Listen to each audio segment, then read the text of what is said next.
PM Modi 31 जनवरी से UP में virtual चुनाव प्रचार की शुरुआत करेंगे। सूत्रों के अनुसार 31 जनवरी को पहले और दूसरे चरण की विधानसभा सीटों के 100 मंडल पर वर्चुअल रैली होगी और इसके लिए कई जगहों पर बड़ी स्क्रीन लगाई जाएंगी। 31 जनवरी के बाद कुछ और भी वर्चुअल रैली करेंगे पीएम मोदी। यूपी में बीजेपी के संगठनात्मक लगभग 1918 मंडल हैं। यूपी में बीजेपी का वर्चुअल सेटअप पूरी तरह तैयार है।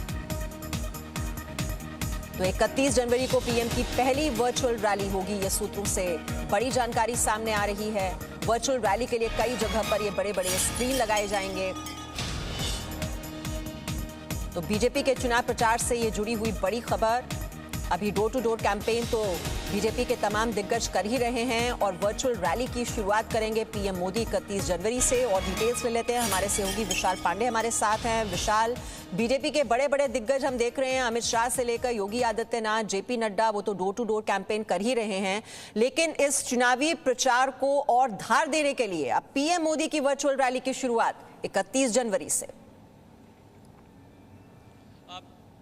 बिल्कुल मीमांसा, प्रधानमंत्री मोदी 31 जनवरी से वर्चुअल रैली की शुरुआत करेंगे उत्तर प्रदेश में और बीजेपी ने इसका पूरा खाका तैयार कर लिया है, क्योंकि पहला ऐसा चुनाव होगा जहां पर बड़ी रैलियां नहीं हो पा रही हैं। चुनाव आयोग की पाबंदियां लगी हुई हैं कोरोना के नियमों के तहत। तो अब वर्चुअल रैली के सहारे यहां पर बीजेपी पूरी तैयारी करती हुई दिखाई दे रही है। पहली वर्चुअल रैली प्रधानमंत्री मोदी की 31 जनवरी को है। लोगों के मन में कई तरह के सवाल होंगे कि वर्चुअल रैली आखिरकार किस तरह से होगी।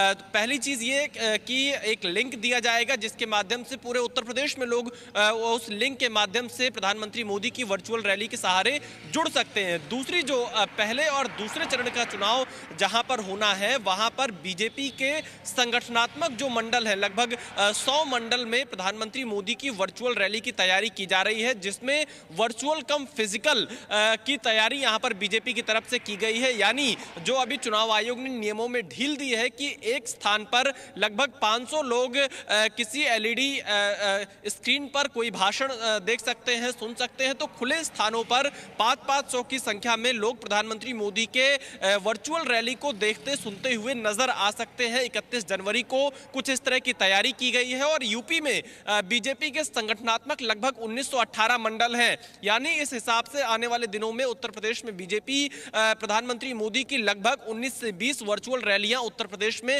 करा सकता है। मीमांसा जी, चुनाव आयोग की ओर से जो फिजिकल रैलियों पर इस बार प्रतिबंध लगाया गया है और अब परिस्थितियों को अपने अनुकूल करने की कोशिश बीजेपी की ओर से जरूर हो रही है और ये बड़ा आपने बताया कि खाका भी इसका तैयार कर लिया गया है वर्चुअल सेटअप का।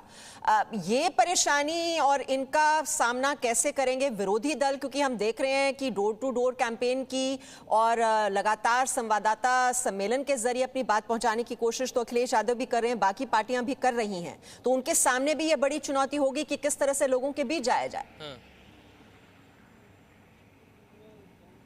देखिए मीमांसा, बिल्कुल, क्योंकि इस बार जो चुनाव आयोग के नियम हैं उसने राजनीतिक दलों की चुनौतियां थोड़ी बढ़ा दी है जनता के बीच पहुंचने के लिए। और फिलहाल अगर हम देखें तो नेता डोर टू डोर कैंपेनिंग कर रहे हैं। बीजेपी के तमाम बड़े नेता पश्चिमी यूपी में डोर टू डोर कैंपेनिंग कर रहे हैं। कल अखिलेश यादव और जयंत ने भी मुजफ्फरनगर और मेरठ में प्रेस कॉन्फ्रेंस की और उसके बाद अपने रथ से मुजफ्फरनगर से मेरठ तक वो अखिलेश और जयंत पहुंचे और लोगों से एक तरह से डोर टू डोर कैंपेनिंग की और आज भी गाजियाबाद हापुड़ में जा रहे हैं। लेकिन जो डिजिटल सेटअप की बात की जा रही है, वर्चुअल रैलीज की बात की जा रही है, ये आने वाले दिनों में काफी महत्वपूर्ण होगा, क्योंकि प्रधानमंत्री मोदी जब पहली वर्चुअल रैली को संबोधित करेंगे 31 जनवरी को, उसका पूरा खाका जो बीजेपी ने तैयार किया है, क्या उसके मुकाबले विपक्ष के दल भी कुछ इसी तरह से वर्चुअल रैलियां करेंगे? क्योंकि वर्चुअल रैलियों की जो तैयारी है वो तमाम दलों की पूरी शायद नहीं हुई होगी और इसीलिए जो छोटे दल हैं वो लगातार वर्चुअल रैलियों पर सवाल भी खड़े कर रहे थे। लेकिन अब देखना ये होगा कि जो ये 8 जनवरी के बाद से जो पूरा समय मिला है अब तक का तैयारी करने का, इसमें राजनीतिक दल अपने आप को डिजिटली कितना साउंड कर पाए हैं और आने वाले दिनों में अन्य दल भी क्या इस तरह की वर्चुअल रैलियां कर पाएंगे, देखना दिलचस्प होगा। Mimansa presenting B news app available on Google Play and App Store. Download it now.